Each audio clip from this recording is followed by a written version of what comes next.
여러분이 가끔 이제 길거리를 지나다니시다 보면 전도하는 분들을 이제 만나실 수도 있죠. 그때 아마 이렇게 물어보실 때가 많이 있습니다. 실례지만 선생님의 종교는 어떻게 되십니까? 이렇게 이제 물어볼 수 있거든요. 그때 여러분들이 주로 대답하시는 게 저 교회 다녀요. 교회 다닙니다. 이제 이렇게 말씀들을 많이 하시는데 저 교회 다닙니다 라는 말보다는 저는 예수님을 믿습니다. 이렇게 말씀하시는 게 더 좋겠습니다. 저는 예수님을 믿습니다. 그 말의 정확한 뜻은 뭐냐? 예수님을 내 마음에 영접했습니다. 바로 그 뜻이에요. 예수님을 내 마음에 뭐 했다고요? 영접했습니다. 우리 한번 연습해 보겠습니다. 여러분들이 연습을 하셔야 돼요. 제가 이제 여쭤볼게요. 실례지만 종교가 어떻게 되십니까? 그럼 여러분 뭐라고 대답하시면 된다고요? 예수님을 내 마음에 영접했습니다. 한번 해보겠습니다. 연습을 해야 이게 되거든요. 실례지만 선생님 종교가 어떻게 되십니까? 웅엉웅엉 되지 마시고 분명히 말씀하셔야 돼요. 예수님을 내 마음에 영접했습니다. 오늘 여기에 대한 말씀을 좀 드리겠습니다. 예수님을 내 마음, 내가 이제 마음의 결정을 내렸고 교회를 다니기를 시작하는데 그리고 지금 목사님이 예수님을 내 마음에 영접했다고 그러는데 도대체 예수님을 어떻게 내 마음에 영접하는가? 첫 번째 이거 얘기할 거고요. 예수님을 내 마음에 영접을 내가 하긴 했나? 그 다음에 두 번째는 뭐냐면 오늘 27절에 사도 바울이 비밀이다. 이 비밀은 너희 안에 계신 그리스도시니 이렇게 얘기했거든요. 그게 무슨 얘기냐? 예수님이 어디에 계신대요? 내 안에 계신대요. 이게 비밀이라는 거예요. 예수님이 내 안에 계신다. 근데 정말 예수님이 내 안에 계시는가?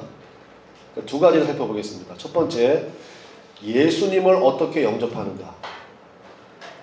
이거 하고요. 두 번째, 정말 내 안에 예수님이 계신가?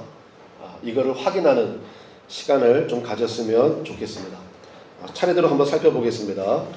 첫 번째, 예수님을 어떻게 영접하는가? 예수님을 어떻게 영접하냐면요. 예수님이 나를 구원하시기 위해서 하신 일들이 있습니다.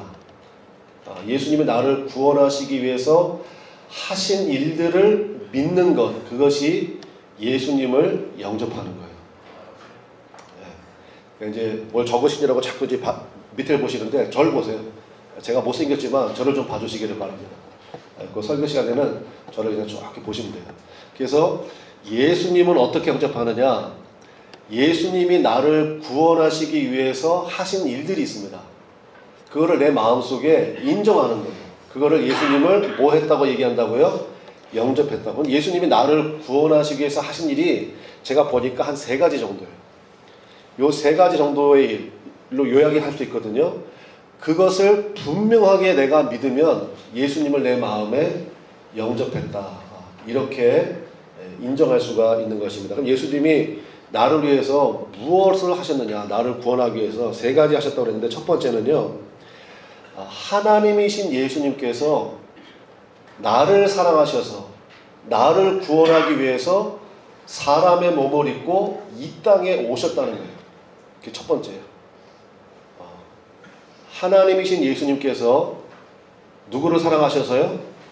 나를 사랑하셔서 나를 뭐 하기 위해서? 구원하기 위해서 사람의 몸을 입고 이 땅에 오셨다는 것. 이게 첫 번째입니다. 이것도 한번 연습을 한번 해보면 좋겠는데 오늘 좀 연습을 좀 많이 할 거예요. 자, 여러분 두 손을요 가슴에 한번 이렇게 대보세요. 이렇게 가슴에 두 손을 이렇게 가슴에 딱 대고 한번 따라해 봅시다. 예수님께서 나를 사랑하셔서 나를 구원하기 위해서. 이게 첫 번째. 다시 한번요. 시작. 예수님께서 나를 사랑하셔서 나를 구원하기 위해서 사람의 몸을 입고 이 땅에 오셨다는 거. 이게 첫 번째예요. 두 번째는 뭐냐면 그 죄 없으신 예수님이요 나의 모든 죄를 지시고 십자가에서 대신 죽으셨다는 거예요. 나의 모든 죄를 지시고 십자가에서 대신 죄값을 치르셨다는 거예요. 이게 두 번째입니다. 그래서 우리의 영원한 죄의 값을 치르셨다는 거예요. 이게 두 번째. 그래서 여러분, 그러므로 예수님을 내 마음에 영접한 사람은 예수님이 나의 모든 죄값을 대신 치르셨기 때문에 나에게 죄가 있습니까? 없습니까? 없어요. 나의 죄가 예수님에게 옮겨진 거예요. 이것을 죄의 전가 이렇게 얘기해요. 죄의 전가. 예수님이 나의 모든 죄를 다 짊어지시고 그 죄값을 대신 치러주신 거예요. 그러니까 우리는 죄가 없으니까 여러분, 죄 없는 사람들이 사는 곳이 있습니다. 그게 혹시 어딘지 아세요? 그거를 천국이라고 그러는 거예요. 그래서 여러분은 어쩔 수 없이 어디에 가게 된다? 천국에 가게 된다. 그러니까 예수님을 영접하지 않은 사람은요, 그 안에 죄가 있잖아요. 죄가 있으니까 죄값을 치르러 지옥에 가는 거예요. 그러니까 복잡한 얘기가 아니에요. 예수님이 나의 죄값, 예수님을 내 마음에 영접했어. 그 얘기는 무슨 얘기냐? 예수님이 나의 모든 죄값을 십자가에서 다 치우셨다는 거예요. 그러니까 나는 죄가 없는 것으로 인정이 되는 거예요. 그러니까 심판대 앞에 섰을 때 저 예수님 믿습니다. 예수님이 나의 모든 죄를 다 짊어지시고 십자가에 피 흘려 죽으셨다는 사실을 저는 확실히 믿습니다. 그러면 죄가 없는 것으로 인정이 돼서 이 사람은 어디로 간다고요?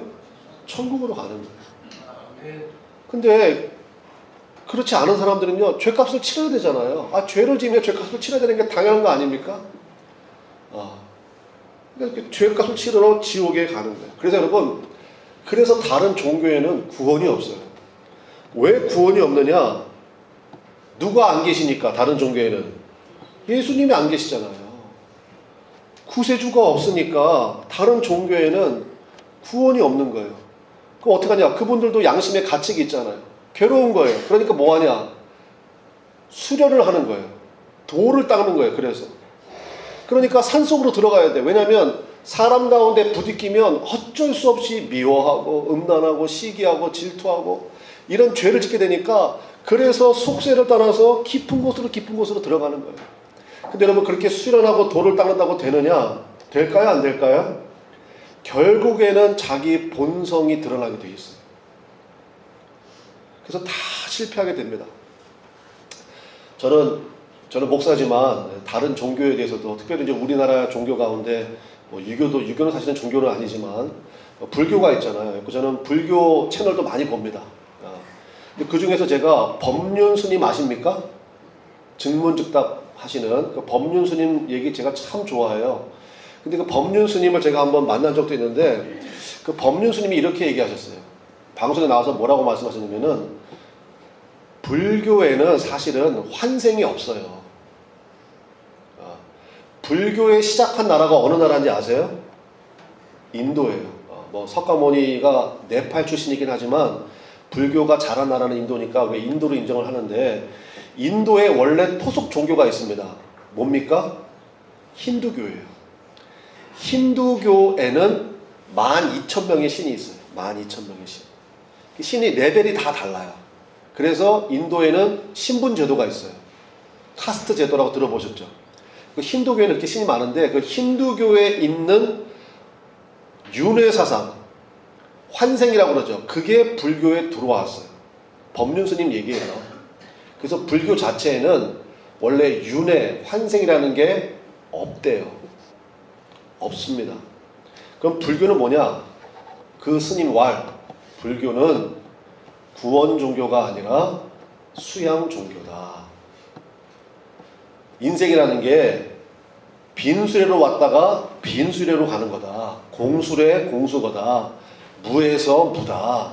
그러니까 인생 살 때 이 중생들아, 욕심 부리지 말고 살아라. 우리 다 같이 아멘. 그러니까 저는 그래서 그 스님을 참 존경해요. 정확하게 아시는구나. 정확하게 아시는구나. 수양 종교예요. 수양 종교. 욕심 부리지 말고. 어떻게 하면 욕심을 내려놓느냐. 빈수레로 왔다가 빈수레로 가는데 뭘 이렇게 욕심 부리고 사냐. 죽으면 어떻게 됩니까? 아무것도 없다는 거예요. 공수래 공수라는 거예요.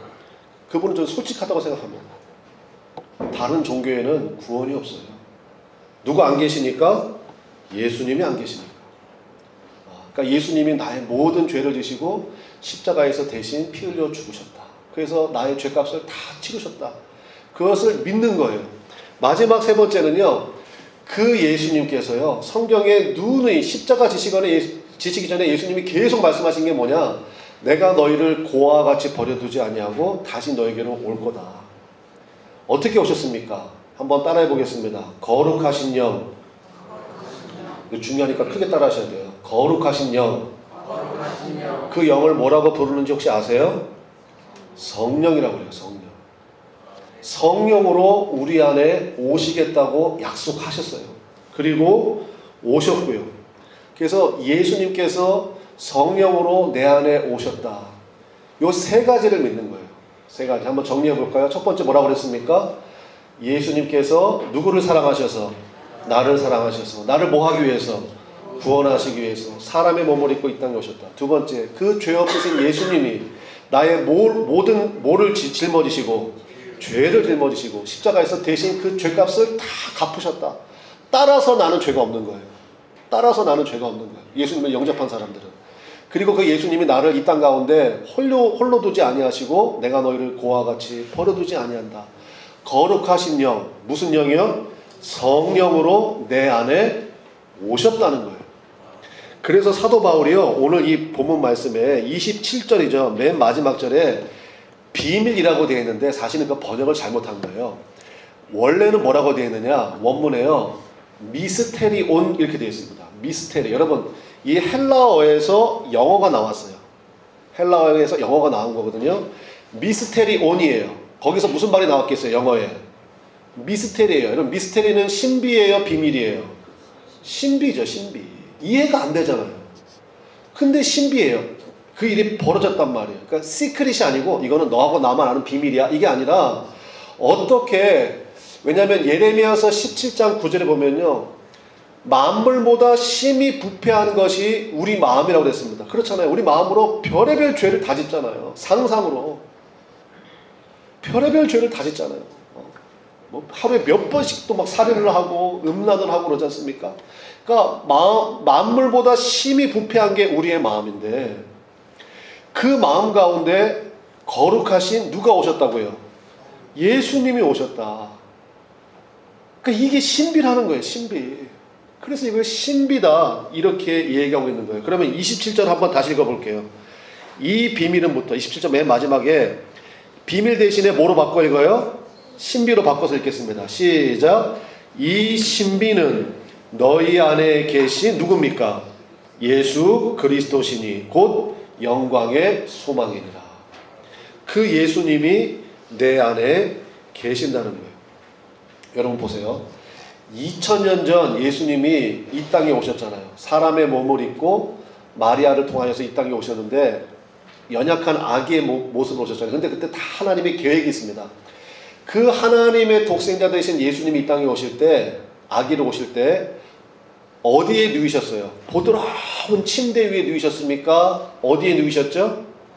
마구간, 말구유, 말밥통 위에 누이셨던 거예요. 지금도 마찬가지예요. 예수님이 성령으로요, 차라리 말밥통이 깨끗할지 몰라요. 내 마음보다. 무슨 얘기인지 아시겠어요? 2000년 전에 그 짐승들이 먹는 밥통 위에 예수님이 왜 누이셨느냐? 오늘 우리에게 이것을 보여주시는 거예요. 그때도 그랬고 지금도. 그러니까 내 안에 더러움이 있어요. 연약함이 있어. 어쩔 때는 나도 내가 싫어. 여러분 그럴 때 있어요? 없어요? 저는 되게 많아. 목사지만 죄송합니다. 여러분이 불쌍할 때가 있어요. 저분들이 나를 진짜 알았으면 나를 목사님이라고 저렇게 존경하고 따를 수가 있을까? 그렇다고 목사님 무슨 큰 죄를 졌느냐? 그건 아니에요. 그건 아닌데 내가 내 자신을 볼 때 그럴 때가 있단 말이에요. 그럼에도 불구하고 예수님이 이 더러운 마음 가운데 기꺼이 오셨다는 거예요. 그러니까 이거는 신비하고 신비한 일이죠. 바로 그 얘기예요. 여러분 그래서 말씀을 의지하셔야 돼요. 왜냐하면 가끔 그런 분들이 있어요.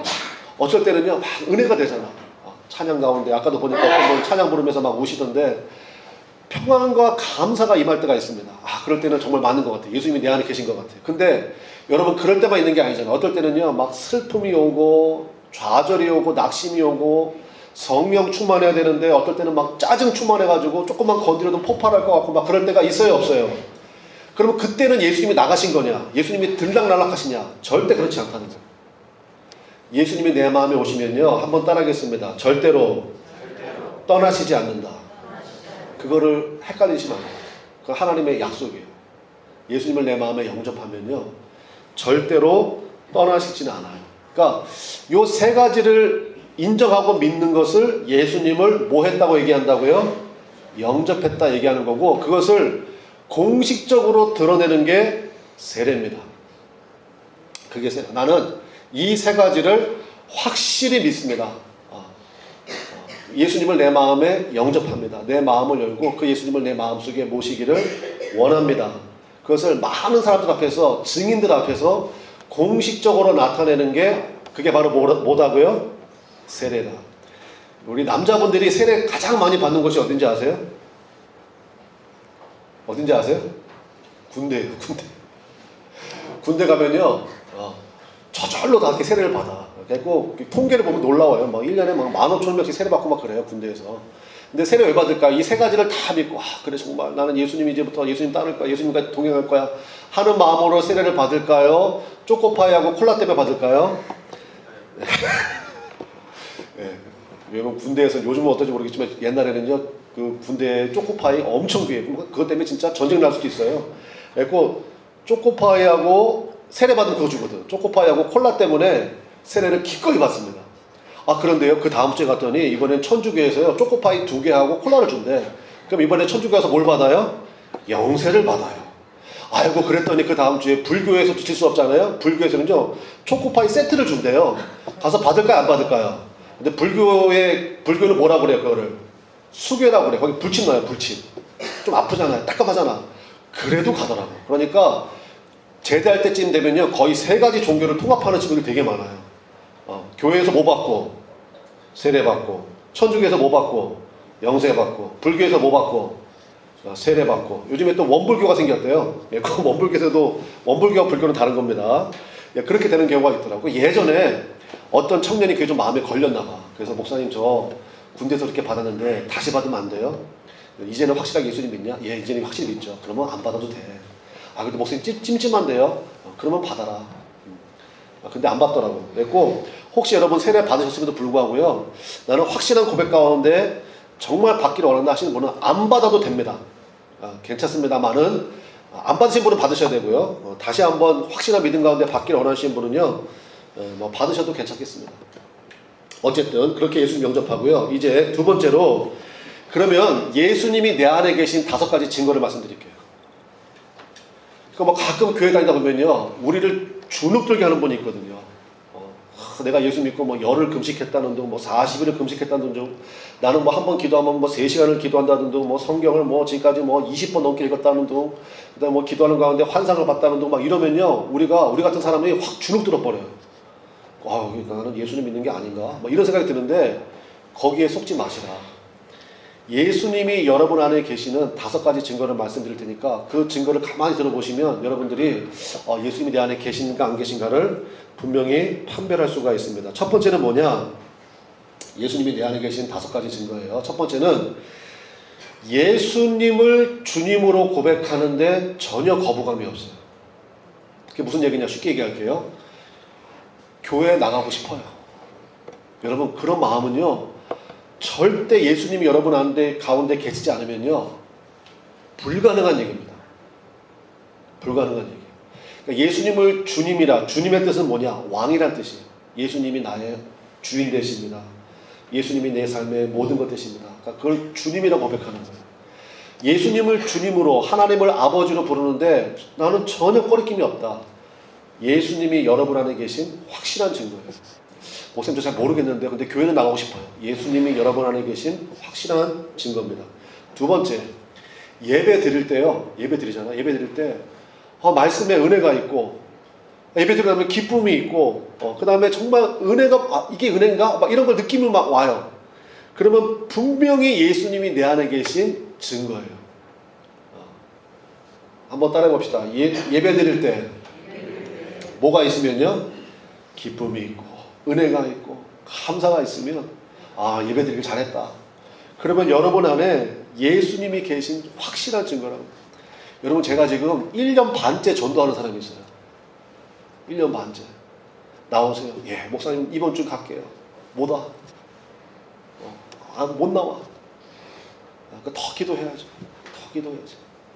언젠가 나오시겠죠. 그러니까 누군가 여러분 기도했기 때문에 그 기도 가운데 여러분 마음속에 그래 교회 좀 나가볼까? 여러분 그게 여러분이 무슨 그 철이 들어가지고 그렇게 생기는 게 아니에요. 여러분 안에 누가 계시기 때문이에요? 예수님이 계시기 때문에. 세 번째, 용서와 사랑의 마음이 생깁니다. 무슨 마음이 생긴다고요? 용서와 사랑의 마음이 생겨요. 왜냐? 예수님의 본질이 용서와 사랑이기 때문에 그래요. 예수님의 본질이. 그러니까 예수님이 내 안에 계시니까 막 그런 마음이 생기는 거예요. 어떤 문제가 터진 다음에요. 결론이 항상 어떻게 나느냐? 한번 따라해 봅시다. 내가 문제다. 요렇게 결론이 나게 돼 있어요. 예를 들어가지고 부부싸움을 했어요. 부부싸움을 제대로 한번 붙었어. 부부싸움 붙었는데 예수님이 여러분 안에 계시면 어떤 일이 벌어지느냐 한번 제가 여러분이 한번 여쭤볼게요. 부부싸움을 했는데 예수님이 기도했어. 교회는 다니니까. 교회를 다녀도 부부싸움 할 수 있잖아요. 그래서 부부싸움 시작한 다음에 기도를 하는데 예수님이 그 기도 가운데 야 이제 집에 가면 또 한 번 붙어야 되는데 2차전 붙어야 되는데 이번에 내가 너 응원할 테니까 이번에 확실하게 이겨버려라. 확실히 길을 꺾어버려라. 예수님이 그렇게 말씀하실 리가 있을까요? 없을까요? 여러분 어떻게 아세요? 절대로 그러실 리가 없다고. 예수님의 본질이 뭐라고요? 용서와 사랑의 마음이기 때문에 예수 앞에 나서 예배 드리고 기도하면요. 예수님이 여러분에게 뭐라고 말씀하세요? 뭐라고 말씀하세요? 네가 잘못했다고 얘기해라. 야, 조금만 더 참지 그랬냐? 조금만 더 참지 그랬냐? 왜요? 그랬어? 백성이 그랬어? 그러니까 집에 가서 미안하다고 그래. 그러니까 조금만 더 참지 그랬냐? 그래서 항상 결론이 어떻게 나느냐? 당신 때문에. 당신이 이렇게 결론이 안 나고요. 어떻게 결론 난다고요? 내가 문제다. 내가. 예수님이 내 안에 계시는 확신한 증거. 네 번째, 한번 따라해 봅시다. 성령의 근심이 있다. 예수님이 거룩한 영으로 내 안에 오셨다고 했잖아요. 성령의 근심이 있어요. 많은 분이 착각하는 게 뭐냐면 예수님 영접하고 나면요 죄를 안 짓는 줄 알아요. 그거는 천국에 가서나 가능해요. 이 땅에 사는 동안에는요 우리의 죄의 본성이 여전히 살아있기 때문에 여러분이 육신을 입고 있는 동안은요 죄를 집니다. 실수를 한다고요. 그거를 이상하게 생각하지 마세요. 그거는 당연한 거예요. 오죽하면 사도 바울이요 내 안에 두 가지 법이 있다. 사도 바울이 순교하기 직전이었는데 내 안에 두 가지 법이 있어서 나를 죄악 가운데 끌고 가는 그런 죄악의 본성이 여전히 내 안에 시퍼렇게 살아있는 게 나는 너무너무 괴롭다. 오라 나는 곤고한 사람이로다. 이렇게 고백하거든요. 그러니까 사도 바울이 그 정도면요 우리는 당연한 거예요. 그러니까 여러분 예수님 믿은 다음에 야 너 교회 다니면서 그러면 돼? 그래도 돼요. 문제는 뭐냐? 그 다음인데 예전에 어느 청년이요 저를 찾아왔어요. 주일날 아침 일찍 왔더라고요. 아침 일찍. 원래 그럴 청년이 아닌데 아침 일찍 왔어요. 어떻게 일찍 왔냐 했더니 목사님 잠깐 좀 말씀드리겠습니다. 토요일날 저녁에 저한테 전화를 했거든요. 그래서 뭐냐 그랬더니 얼굴이 완전히 검은빛이에요. 무슨 일이 있냐 그랬더니 목사님 벌써 목사님 근데 눈물을 뚝뚝 흘려. 왜 그러냐 그랬더니 제가요 목사님 친구들하고 금요일날 저녁에 회식을 했다는 거예요. 그럴 수 있지. 근데 우리나라는 그렇잖아요. 밥 먹는 걸로 끝나요 안 끝나요? 안 끝나. 그래서 이제 다 친구들이 예수 안 믿는 친구들이 그리고 뭐 상사도 있고 회사 회식이었나 봐요. 그래서 오늘 내가 쏜다 그래가지고 1차, 2차, 3차 다 갔다는 거예요. 그래서 목사님한테 말씀드리기 어렵지만 뭐 상당히 부끄러운 짓도 많이 했습니다. 그 목사님 저 너무너무 괴롭습니다. 목사님 저 왜 그럴까요? 막 이러면서 막 눈물을 뚝뚝 흘리면서 저한테 얘기를 하는 거예요. 그래서 제가 그렇지 그러면 안 되지. 너 지금 예수 믿는 지가 몇 년인데 아직도 정신 못 차리고 왜 얘기해라. 제가 그랬을까요? 아니, 왜냐면 제가 그 청년에게 위로해주면서 뭐라 그러냐면은 잘 들어라. 지금부터 내가 하는 말. 회식하는 동안에 네가 말한 그런 부끄러운 죄를 짓는 동안에 너는 마음이 기뻤냐 불편했냐? 죽을 것 같았대. 그러면 내가 하나만 더 물어볼게. 그렇게 회식을 마친 다음에 예수님 모르는, 예수님 안 믿는 친구들은 지금 뭐 하고 있을까? 목욕하고 지금 자고 있대. 다 신나게 자고 있대. 너는 괴로워가지고 잠도 못 자고, 주일날 아침에 이렇게 일찍 모쌤 찾아가지고 눈물 뚝뚝 흘리면서 이렇게 자기 죄를 고백하는 거 보니까 네 안에는 누가 계신 것 같니? 그랬더니 그 친구가 얘기하더라고요. 누가 계신 것 같아요? 예수님이요. 그러더라고요. 그래, 바로 그거야. 그렇게 괴로워하는 마음은 네 안에 분명히 예수님이 계시다는 증거다. 목사님 좀 어떻게 할까요? 그 예수님 붙들고 이제부터 그 예수님이 마음 주실 때 이거 예수님이 기뻐하지 않으시는구나, 그거를 분명히 깨닫고 다음부터 그러한 유혹이 올 때 그 유혹을 이기게 해달라고 기도해라. 예수님한테. 예수님, 제가 그 유혹 이길 수 있도록 붙들어 주세요. 그 마음이 중요하다. 그러니까 그 친구가 위로를 받더라고요.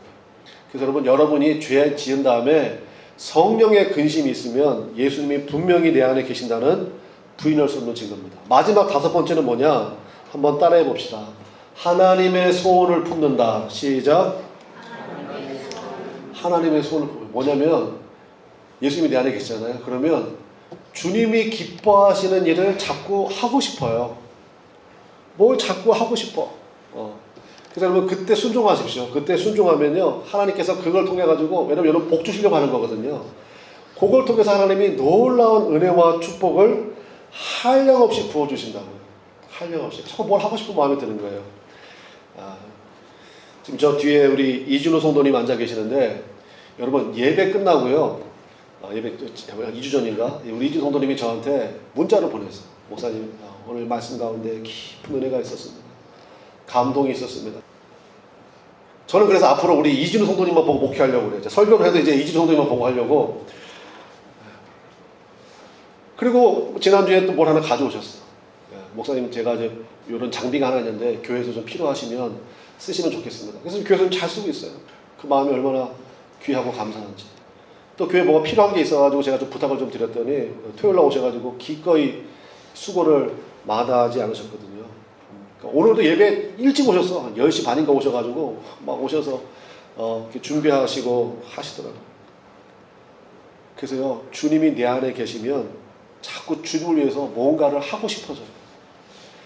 그 중에서 제일 하고 싶은 게 뭐냐? 무엇보다도 뭐 할 마음이 생길 것 같아요. 여러분 맞춰보세요. 뭐 할 마음이 생길까요? 전도할 마음이 생겨요. 야, 이 귀한 은혜를 나만 알고 있으면 안 되지. 내 친구도 모르는데, 아직 이 기쁨 모르는데. 그 전도할 마음이 생긴다. 이 모든 것에 동의가 된다면, 제가 5가지 말씀드렸죠. 다 아니더라도 저거 맞는 것 같은데, 나도 그런데, 그러면 부인할 수 없이 여러분 안에 누가 계신 증거입니까? 예수님이 계신 증거예요. 부인할 수 없이 예수님이 계신 증거입니다. 패 일어나고 지금 이 자리에 계신 모든 분들의 마음속에는 예수님이 함께 계시는 줄로 믿습니다. 우리 옆에 사람 보고 한번 실컷 보고 얘기해 주세요. 예수님이 보이는데 해보세요. 시작. 실컷 보고 예수님이 보이는데. 여러분 안에 분명히 예수님이 계십니다. 그래서 사도 바울이 말씀의 결론입니다. 사도 바울이 뭐라고 얘기하느냐? 이것이 영광의 소망이라는 거예요. 제가 서두에 말씀드린 것처럼 내 안에 있는 죄의 본성을 바라보면 참 실망될 때가 많아요. 그런데 그럼에도 불구하고 내 안에 누가 함께 계십니까? 예수님이 함께 계십니다. 그러니까 영광의 소망이라는 거예요. 그게 영광의 소망이에요. 안타깝지만 여러분은 이제 지옥에 가고 싶어도 못 갑니다. 지옥에 가고 싶어도 못 가. 왜냐? 예수님이 내 안에 계시는데 어떻게 지옥에 가겠어요? 그건 불가능한 얘기예요. 이제 여러분에게는 완전히 불가능한 얘기예요. 그러므로 이제부터 여러분 예수님과 친하게 지내시기를 주님의 이름으로 간절히 축원합니다. 가끔 이제 어떤 분을 여러분 소개를 받잖아요. 그러면 이제 이렇게 얘기하잖아요. 인사할 때, 말씀 많이 들었습니다. 이렇게 얘기하잖아요. 소개할 때, 예, 말씀 많이 들었습니다. 근데 여러분, 제가 정말 걱정되는 것은 뭐냐면, 여러분이 천국에 가셨는데, 천국에 가면 예수님 만날 거 아니에요, 실제로. 그때 여러분, 말씀 많이 들었습니다. 이러면 그건 참 민망한 거라고요. 무슨 얘기인지 아시겠죠? 왜냐? 예수님이 계속 내 안에 계셨는데, 말씀 많이 들었다니, 그게 뭔 얘기예요? 그러니까 여러분 지금부터 내 안에 계신 예수님과 동행하시라고요. 그 예수님과 깊은 교제를 나누시게 되시기를 주님의 이름으로 간절히 축원합니다.